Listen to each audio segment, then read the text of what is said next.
शहरातील एका खासगी कंपनीत काम करणाऱ्या सफाई कर्मचाऱ्याच्या आरोग्य सुविधांबाबत गंभीर प्रश्न उपस्थित झाले आहेत. कर्मचाऱ्यांच्या पगारातून दरमहा एम्प्लॉई स्टेट इन्शुरन्स कॉर्पोरेशन अंतर्गत पैसे कपात केले जात असतानाही प्रत्यक्षात दर्जेदार उपचार मिळत नसल्याचा आरोप समोर आला आहे. दिनांक 1 एप्रिल 2026 रोजी एका कामगाराच्या पत्नीची प्रकृती अचानक बिघडल्याने तिला उपचारासाठी नेण्यात आले. मात्र तिला उल्हासनगर मध्यवर्ती शासकीय रुग्णालयात पाठवण्यात आले. तेथे आवश्यक सुविधा व योग्य उपचार मिळत नसल्याने कुटुंबियांनी नाराजी व्यक्त केली. यानंतर महाराष्ट्र राज्य कामगार सेनाच्या पदाधिकाऱ्यांनी तत्काळ हस्तक्षेप करून संबंधित प्रकरणाचा पाठपुरावा केला. शहरात उपाध्यक्ष बंटी जावरे व युनिट अध्यक्ष संजय गांगुर्डे यांच्या प्रयत्नांमुळे रुग्ण रोशनी सोनवणे यांना पुढील उपचारासाठी क्रिटिकेअर हॉस्पिटलमध्ये हलवण्यात आले. कामगारांनी यावेळी नाराजी व्यक्त करत आमच्या पगारातून नियमित ESI साठी पैसे कपात होतात, मात्र वेळेवर आणि दर्जेदार आरोग्य सुविधा मिळत नाहीत असा आरोप केला. दरम्यान महाराष्ट्र राज्य कामगार सेनेच्या पाठपुराव्यामुळे संबंधित रुग्णाला वेळेत उपचार मिळाल्याने कामगारांमध्ये समाधान व्यक्त करण्यात येत असून या घटनेमुळे ESI सुविधांच्या अंमलबजावणीवर प्रश्नचिन्ह उपस्थित झाले आहेत. माझं नाव सागर शामराव सोनवणे. माझ्या बायकोला 6 दिवसापासून चक्कर उलटी वगैरे येत होते. मी आपल्या बाजूला असताना हॉस्पिटल दवाखाना मी तिथं ट्रीटमेंट केली 2-3 दिवस, पण काही फरक नाही पडला. तर मी आपल्या SI हॉस्पिटलमध्ये गेलो. तिथं त्यांनी ते खून वगैरे टेस्ट केलं, ते रिपोर्ट आली, ते चांगली आली. ते बोलतात तुम्हाला काही नाही झालं. मला काही नाही झालं, पण तिला चक्कर वगैरे येत आहे. मग त्यांनी ते सेंट्रल हॉस्पिटलचं लिहून दिलं. मी बोल मॅडम सेंट्रल हॉस्पिटल का, आम्हाला प्रायव्हेट हॉस्पिटल होतं. नाही बोलतं तुम्हाला तिथं वेगळा बेड दिला आहे, सगळं जिथं प्रायव्हेट हॉस्पिटलमध्ये होती ना सुविधा, ती सुविधा तुम्हाला इथे भेटेल. तर इथं आल्यावर मी इथं आलो तिला घेऊन. तर ते इथं ते बोलतात की आम्हाला इथलं काहीच माहीत नाही, होतं तुमचं SIचं काय झालेलं काहीच माहिती नाही. 1-1.5 तास तिथं माझा वाया गेला. तर नंतर त्या SI वाल्यांनी काही फोन केला इथं की त्यांना ॲडमिट करा म्हणून. मग वरती गेलो ॲडमिट करायला. तिथे त्या मॅडमांनी माझ्याशी 1 तास तिथं वाया घालला. तिला बोलला मॅडम तिला चक्कर येत आहे, तिला ग्लुकोज वगैरे लावा. उलट ती मॅडम मला उलटपणे बोलते, तिला काहीच झालेलं नाही, ती की व्यवस्थित उभी आहे, ती व्यवस्थित बसलेली आहे, अशी ती मला उलटपणे बोलते. आणि बेड पण नाही दिला मला, खालती ते हे टाकून दिलं असं. ते चादर पण ते का नर्स आली, तिने चादर पण अशी खराब माझ्या अंगावर फेकून दिली. तुम्हालाच टाकायची बोलते ती चादर. या कंपनीमध्ये गेले किती वर्ष झाले? 13-14 वर्ष झाले. आता मी बंटी जावरे, महाराष्ट्र राज्य कामगार सेना शहर उपाध्यक्ष. आम्हाला सकाळी कॉल आला, सागर कामगाराचा, हे कोणार्कमध्ये कामाला आहेत, यांच्या मिसेसला ॲडमिट केले ESICच्या मार्फत. आणि इथे बघितल्या गेल्यावर की ते ESICची ती सुविधा नाही आहे. आम्ही तात्काळ विचारपूस केला असता की बाबा अशी काही इथे आणखीन ESICची सूचना आलीच नव्हती आणि आमच्या कामगारांना इथे ॲडमिट केलं जात आहे. तर माझं ESIC आणि कंपनी प्रशासनाला विचारणं आहे की जर आमचे कामगार जर दर महिन्याला ESICचे पैसे कपात करत असतील स्वतःच्या वेतनातनं, तर त्यांना असे उपचार का? याच्या आधी त्यांना क्रिटिकेअर हॉस्पिटल झालं, डोंबिवलीला शिवम हॉस्पिटल झालं, या प्रकारच्या चांगल्या हॉस्पिटलमध्ये त्यांची ट्रीटमेंट होत होती. सडनली 2 दिवसामध्ये असा निर्णय आला की यांची पुढची ट्रीटमेंट ही महानगरपालिकेच्या अंतर्गत असणाऱ्या सेंट्रल हॉस्पिटलमध्ये होणार आहे.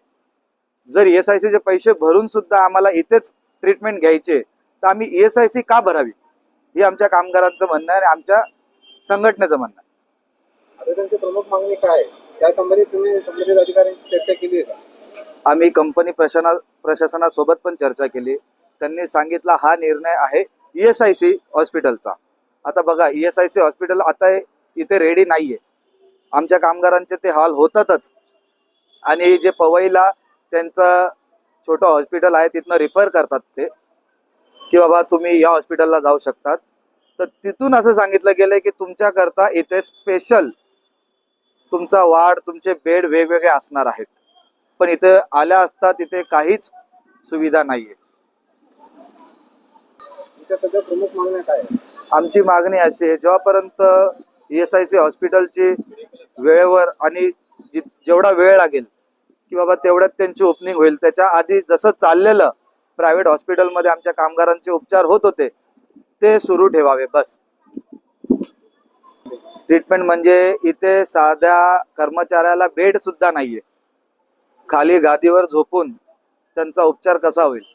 आणि काल रात्रपासून आमची ही महिला आहे ती ऍडमिट आहे, तिला साधं ग्लुकोज नाही लावलेलं आहे आतापर्यंत. तिला 12 ते 14 तास झाले असतील ऍडमिट होऊन. त्या व्यक्तीला उपचारच्या नावाखाली काहीच उपचार होत नाहीये. तर आम्ही कसा विश्वास करावा की यापुढे जर आणखीन कामगार आहे त्यांना असा त्रास झाला तर त्याची जबाबदारी कोण घेईल. मला ESIC चे पैसे आम्ही कट करतोय, तर त्यापेक्षा आम्ही ESIC चे पैसे नाही कट करत. असंही या हॉस्पिटलमध्ये सर्व उपचार मोफत आहेत. मग याच्यामुळे ESIC काय दुर्व्यवहार करते का, ESIC च्या मागे लपून, या संबंधित अधिकाऱ्यांना तुम्ही तुमच्या ताकदीच्या हिशोबाने जाब विचारा. ही मागणी आपलं जे आम्ही आपलं ESIC सोसायटी, ASIS सोसायटी आहे, ही सोसायटी हे ESIC आमची पॅरेंट बॉडी आहे. ESICचे ज्या पॉलिसी आहेत त्या आम्ही राबवतो. आता ह्या संदर्भात पेशंटला रेफर करण्याच्या संदर्भात एक ESICची रेफरल पॉलिसी 2023 हे ESICनं बुकलेट तयार केलेलं आहे आपली ही. तर त्याच्यामध्ये 3 नंबरचा जो मुद्दा आहे त्याच्यामध्ये त्यांनी रेफरल कसे करा, कुठं कुठं करा ह्याच्याबद्दल आहे. For the services not available in house, referral of secondary SST patient to the other ESIS or ESI hospital और ESIC medical college as per availability of medical services. हा एक पहिला मुद्दा आहे. If services are not available in ESIC hospital medical college then the secondary care और SST cases may be refer to other government institutions like AIIMS PGI वगैरे.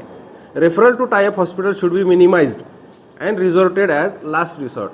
हे आमची referral policy 2023ची आहे. त्याच्यानंतर आम्हाला फेब्रुवारी 2026ला आमचे SMO म्हणजे स्टेट मेडिकल ऑफिसर ESIC त्यांनी हे जे रेफरल पॉलिसीचा हा मुद्दा आहे तिसरा, हा स्ट्रिक्टली ॲडहेअर करा, म्हणजे ह्याचं पालन करा असं एक सांगितलं. ही झाली पार्श्वभूमी.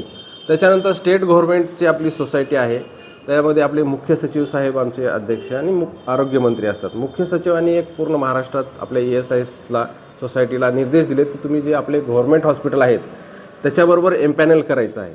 त्याच्या संदर्भात आपण इथल्या उल्हासनगर साईडला 9 हॉस्पिटलला एम्पॅनल केलं गव्हर्नमेंटचे. तर त्या आपण रेफरल पॉलिसीनुसारच पेशंट आपण गव्हर्नमेंटला रेफर करतो.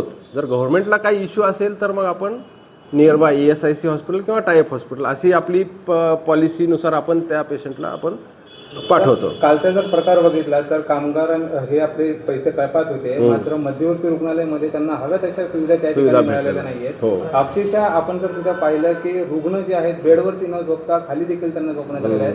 मात्र आपल्याकडून त्यांची जे रक्कम जे तुम्ही वसूल करता मात्र त्यांना सुविधा भेटत नसल्याचा थेट आरोप त्यांनी केला. हो, त्या विषयाबद्दल मी आमच्या कर्मचाऱ्याकडून जाणून घेतलं. आमच्या कर्मचाऱ्यांनी सेंट्रल हॉस्पिटलचे सुपरिटेंडंट किंवा सिव्हिल सर्जन यांच्याशीही बोलले. आम्ही अगोदर त्यांच्याशीही बोललो होतो की टायअप झालेला आहे, आता पेशंट त्यांनीही सांगितलं आमच्याकडे पेशंट पाठवा, आम्ही त्यांना पूर्ण सुविधा देऊ. आणि तसं असतानाही त्या पेशंटला जरी काही थोडी असुविधा झाली असेल तर आमच्या इथल्या स्टाफनी त्या पेशंटशी पुन्हा हितगुज करून त्याला आपल्या दुसऱ्या चांगल्या नियरबाय हॉस्पिटलमध्ये त्यांना रेफर करून त्यांची जी अडचण होती ती सॉल्व्ह केलेली आहे. त्या पेशंटला प्रायव्हेट रुग्णालयामध्ये दाखल करण्यात आलेलं असं त्यांचं म्हणणं आहे. आता प्रायव्हेटला आपण पाठवलेलं, त्यांना त्यांची ट्रीटमेंट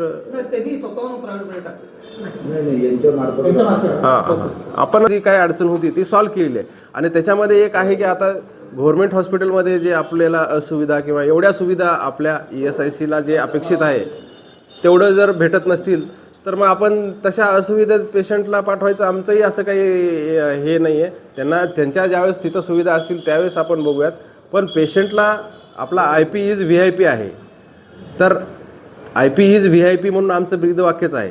तर त्याला आम्ही VIPचीच तशीच ट्रीटमेंट देतो. आताही संबंधित रुग्णालयाशी तुम्ही याविषयी चर्चा करणार आहात का? चर्चा करून त्यांना तर निश्चितच आम्ही त्यांना आमच्या पेशंटला सुविधा ज्यावेळेस ते द्यायला पूर्ण तयार असतील त्यावेळेसच आम्ही आता याच्यात पुढं त्यांना त्या संबंधित हॉस्पिटलमध्ये रेफर करायचा आम्ही आता तसा निर्णय घेऊयात आमच्या सगळ्या टीमशी डिस्कशन करून.